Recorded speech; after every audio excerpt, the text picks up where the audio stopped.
Question oral questions. The honourable member for Carleton. According to Finance Canada, 622,000 businesses claimed the small business deduction in 2011, and those businesses paid almost $150 billion in wages that year.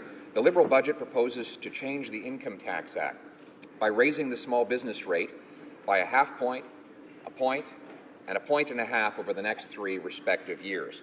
Why did the Liberals break their promise and raise taxes on the small businesses that employ over 6 million Canadians? The Honourable Parliament Secretary for Small Business. Colleague for the question. But, Mr. Speaker, we need to look at the budget as a whole because we understand and we know that the budget focuses on the middle class, which is the key for small business.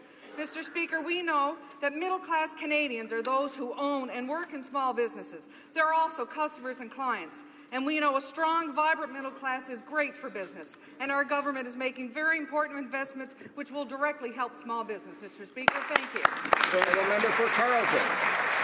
Liberals say they want to transfer wealth from the rich to everyone else, so they should celebrate when philanthropists give millions to food banks or Aboriginal job training programs. Used to be that when generous Canadians sold an investment and gave the proceeds to a charity, the money would be taxed.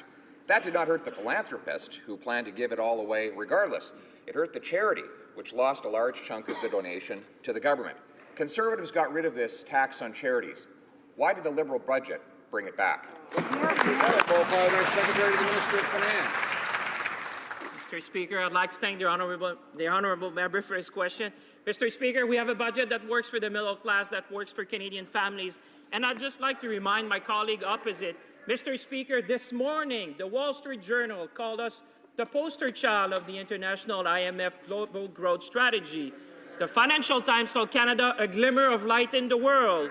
The head of the IMF, Madame Lagarde, just praised Canada for an approach that is credible, targeted, and realistic. Mr. Speaker, we will continue on a growth of path. That's what Canadians want, and that's what everyone in the world is celebrating about Canada. Honourable member for Carleton. Speaker, the Liberal budget offers hundreds of millions of dollars in new corporate welfare programs to the wealthy and well-connected. The same budget brings back a tax on charitable donations. A policy that gives handouts to the wealthy and taxes the very groups which feed the hungry and house the homeless is the very opposite of social justice.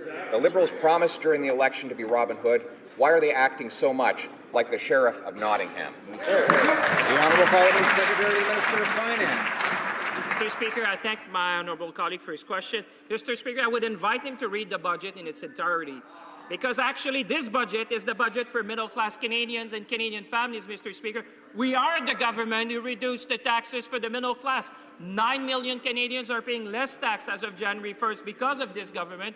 We will continue to invest in Canadian families, continue to invest in the Canadian economy, continue to invest in growth. That's what Canadian wants, and you know, Mr. Speaker, that's what we'll do.